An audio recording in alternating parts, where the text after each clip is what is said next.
New Zealand Dairy Farmer is proudly brought to you by Hanson Products, providing Kiwi farmers with water system solutions for over 50 years. Welcome to New Zealand Dairy Farmer. This week we're in the Bay of Plenty near Te Puke to talk to two men who can discuss dairying from a Māori perspective. First, we catch up with Doug Leader, who was the chief judge of the Ahuwhenua Trophy for 8 years. The Ahuwhenua Trophy competition is open to Māori dairy farming properties either owned individually or managed by Māori trusts and incorporations in New Zealand. Doug is a Bay of Plenty dairy farmer and former chair of Bay Milk Products and industry good organisation Dairy Insight.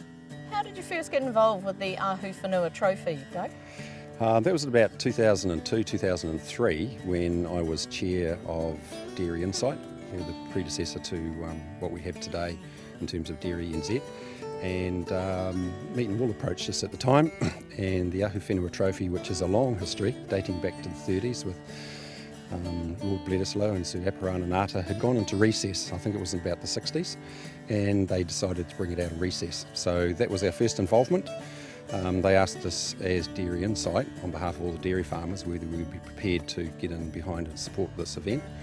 There was some discussion about that, but ultimately we did, and we continue today through Dairy NZ, and I think the effort and commitment to it has increased threefold from what it was then. And were there some challenges starting off getting the competition going again by way of numbers of entrants or that sort of thing? The actual organising of the event, they've got an organising committee in Wellington, so we didn't, apart from sitting on that committee, we didn't actually take an active part, but I don't think they have had that much difficulty getting interest. A lot of Māori dairy farmers are pretty humble and they don't come forward, so some need a lot of encouragement. But in terms of judging the finalists, who are the last three having entered the competition, I personally didn't see all the entrants. That's to a prejudging panel who make that assessment. But they range from sole traders right through to the big trusts and corporations that you see featuring.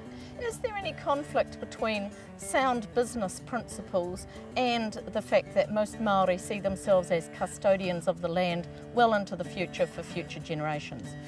No, I don't think there is, but you're dealing with a different culture. As you said, the relationship to the land is fundamentally through kaitiaki,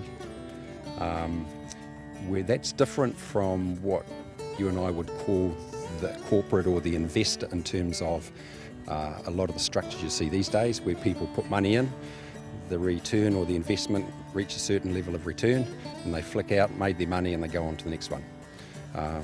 Māori enterprises, they buy land. A lot of it has been their own, but they also buy freehold land, and the chances of that coming back to the market in the near future are very, very small. What were the particular features of the Wharapi Family Trust that drew the judges' attention and commendation?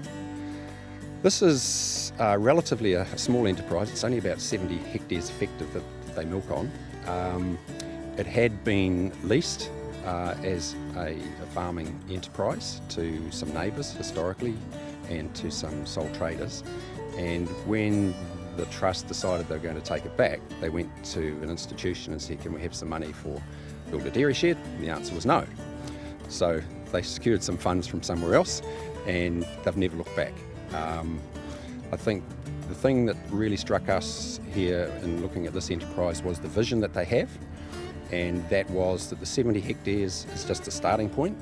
There is a lot of their historical land incorporated here in Waiwaitutuki that ultimately they have a desire to get back.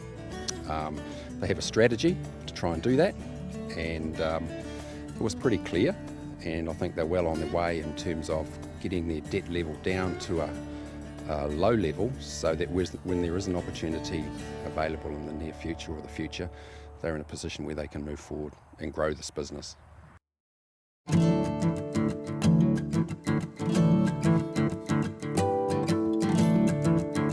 So it's taken a lot of faith on their part to set out on this journey.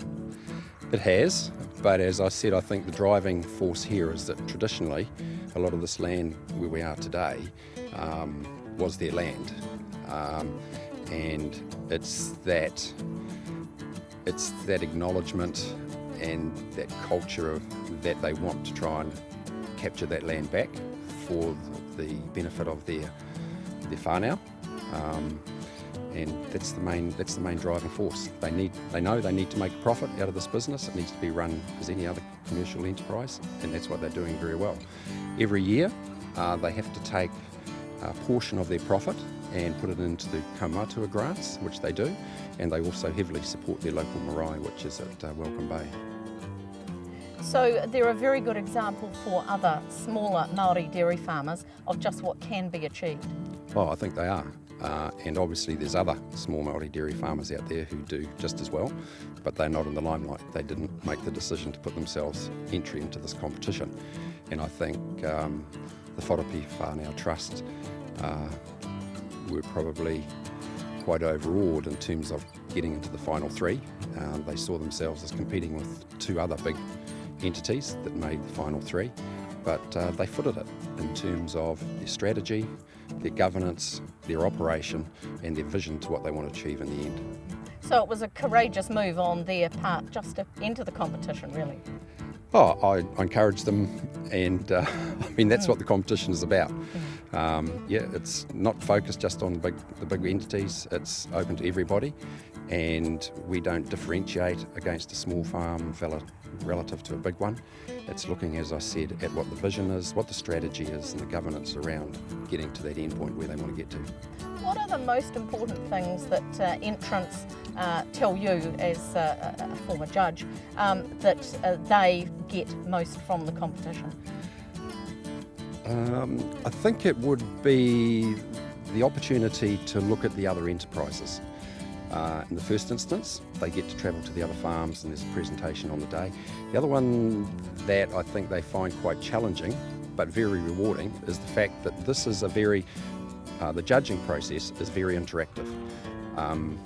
We attend their business premises or wherever their headquarters are, and we've got a process we go through, but essentially they tell us about their business and we ask the questions. And the judging panel's made up of some quite enterprising people in terms of skill set, so it's probably a bit challenging for them, you know, when you're talking to a very skilled rural bank manager, asking questions on your financial strategy, your financial performance, your understanding of a whole lot of issues around your investment.